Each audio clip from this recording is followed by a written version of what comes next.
Hi, my name is Justin Volpe. I'm a peer support coordinator at the National Association of State Mental Health Program Directors, otherwise known as NASMHPD, and I've been a peer support specialist for 15 years. And my name is Amy Brinkley, and I am Justin Volpe's colleague at NASMHPD, and I have been with NASMHPD for a year, and I'm also a person in long-term recovery from both mental health and substance use. What we're going to be talking about today is what advice would you give yourself as a peer specialist when you first started out in the field? And I feel like there's a lot I know today that I didn't know 15 years ago, especially in systems of care, things about relationships, boundaries. Leaving work at work was one of the hardest things for me. As somebody that genuinely cared and wanted to help and serve to make this world a better place, I think I took a lot of the outcomes home with me.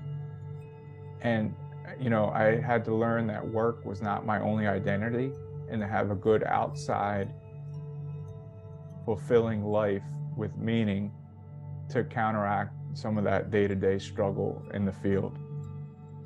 Justin, I was thinking I was certified in 2015, and it wasn't until 2017 that I actually got my first paid role as a certified peer.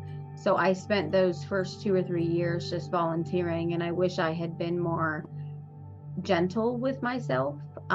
It was very discouraging not finding a job right away. And so I wish I would have known what I know now, all of these years later. But I had a lot to learn, and I wish I would have been more gentle with myself.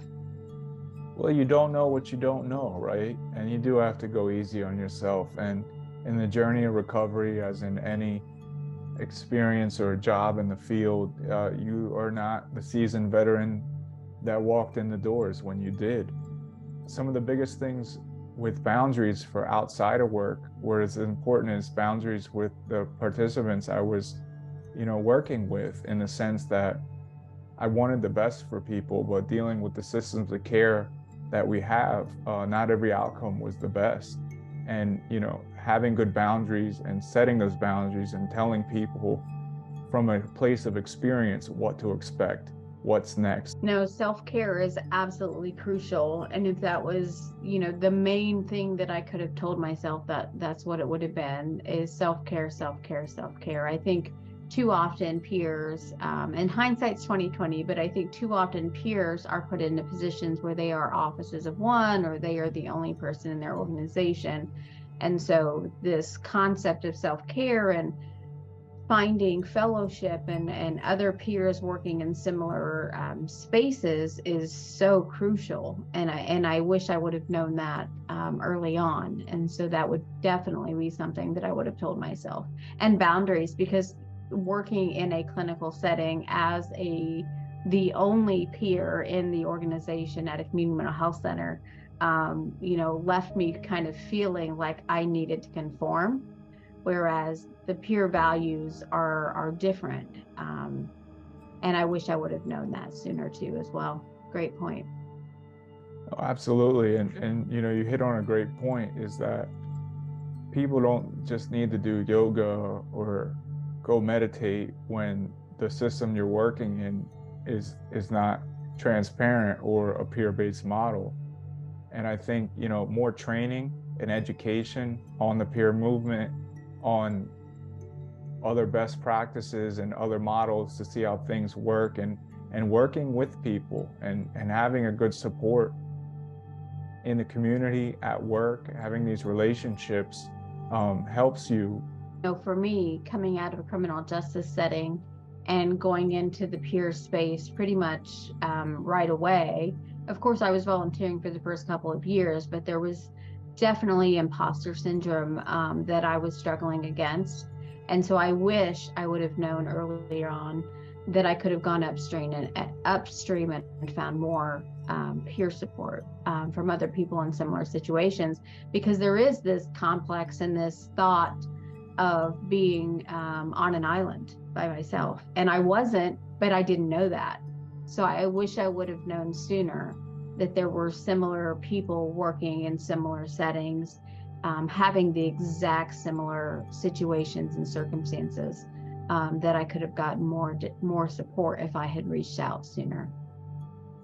Yeah, finding a safe place to share those experiences and getting with like-minded people. I mean, that's what connection is all about. And if you're new to the field and you're not feeling like that, to reach out, to get support, to look for other organizations, you know, even nationally. You can join on Zoom. You can meet with people from all over the country with similar experiences to help get yourself more educated and support. The other thing that I would say, and I've shared this with a lot of the women that I've worked with, is we can't give away what we don't have.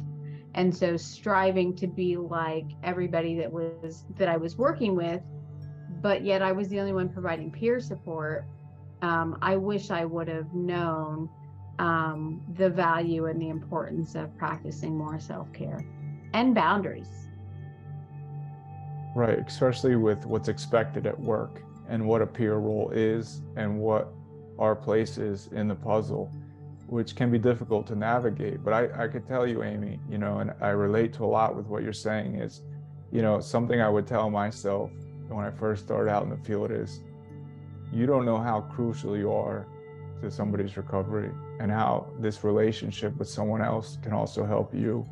And it's a mutual relationship that can grow, and you can learn so much from the people that you work with in the community.